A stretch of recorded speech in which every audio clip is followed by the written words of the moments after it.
Sabe, Clio, eu fico pensando, o que um império que existiu há mais de 2.500 anos pode ter a ver com a gente hoje? Parece uma viagem, né?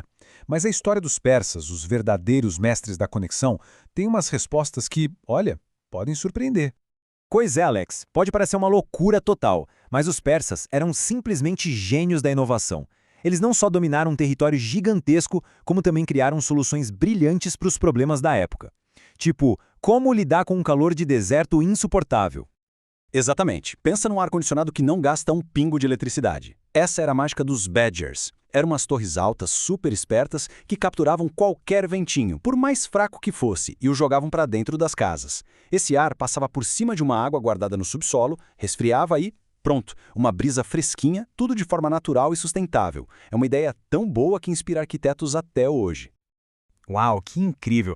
Mas então, quem eram esses engenheiros tão à frente do tempo? De onde é que surgiu esse império tão poderoso e, pelo visto, tão criativo? A história deles começa onde hoje fica o Ira, só que os persas não se contentaram em ficar só por ali. No auge, o império se esticava por 3 continentes. Ia da Europa, ali na região dos Balcãs, até a Índia. Pegava o Egito, a Mesopotâmia, a Turquia de hoje, era um caldeirão cultural com dezenas de povos e línguas diferentes. E o grande desafio deles era justamente esse: como administrar tanta gente diferente.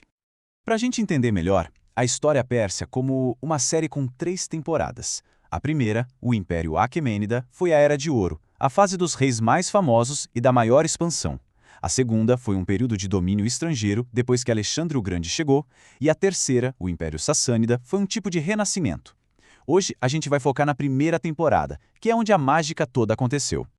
E quem foi o grande nome por trás da criação de tudo isso? O cara foi Ciro, o Grande. Pensa bem, em só 20 anos, ele transformou um reino pequeno em um dos maiores impérios que o mundo já tinha visto. E o segredo dele não era só a força. Ele tinha uma política de tolerância. Ele deixava os povos conquistados manterem suas religiões e costumes. Isso naquela época era algo totalmente revolucionário. Tá, mas espera aí. Como é que se governa um lugar tão gigantesco e com tanta gente diferente? Não dá para uma pessoa só cuidar de tudo. Qual era o truque deles?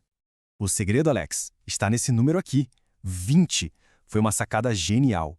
Eles dividiram o império inteiro em 20 províncias, que eles chamavam de satrapias. Cada uma tinha o seu próprio governador. Era um jeito de descentralizar o poder e deixar a administração muito mais fácil. O esquema era super eficiente.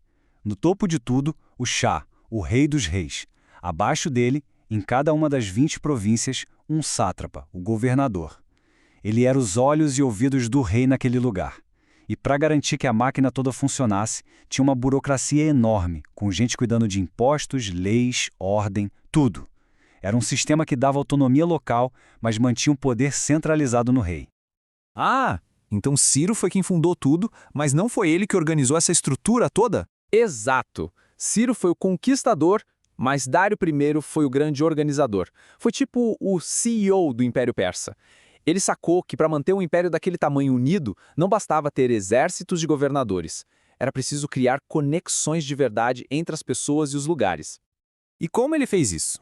Com projetos que eram basicamente a internet da antiguidade. A Estrada Real, por exemplo, tinha mais de 2.500 quilômetros de estradas que ligavam o império todo.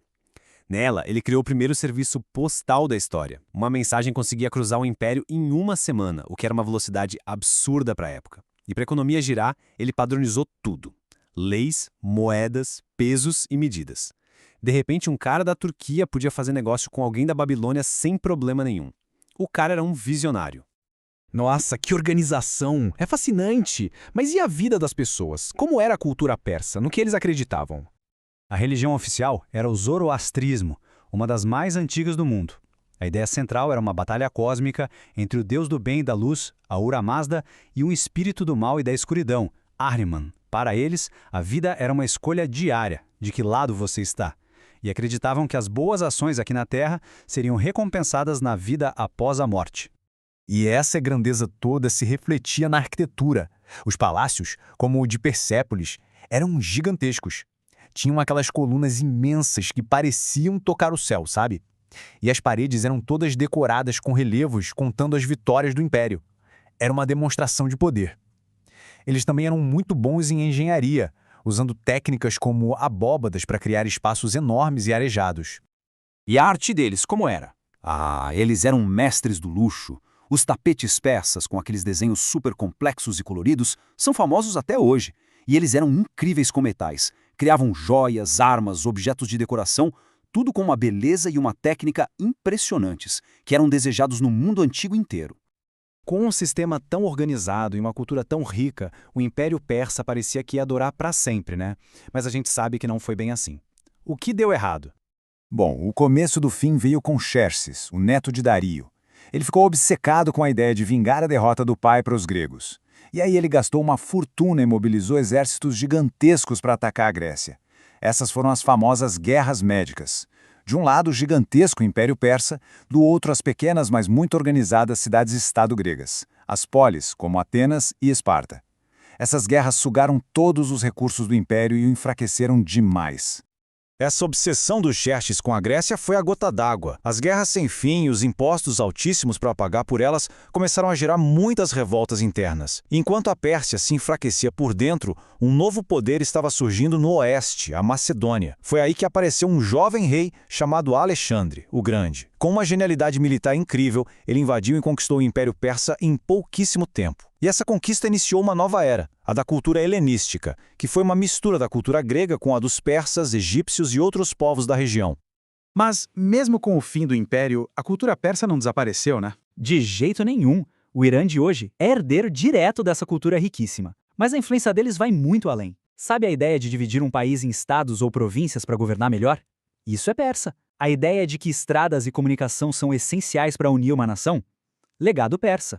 Eles basicamente nos deixaram um manual sobre como conectar e administrar um mundo com muita diversidade, e a arte deles continua nos inspirando. Isso tudo nos traz a uma reflexão final, né? Os persas usaram estradas de pedra e correios a cavalo para conectar o mundo deles. Hoje, a gente usa a internet, as redes sociais, a fibra ótica. As ferramentas são outras, mas o desafio é o mesmo. Como manter uma sociedade tão diversa conectada e funcionando bem? O que a gente pode aprender com os persas para construir um futuro melhor? Fica aí a pergunta para a gente pensar. Valeu por acompanhar a gente nessa jornada pela história.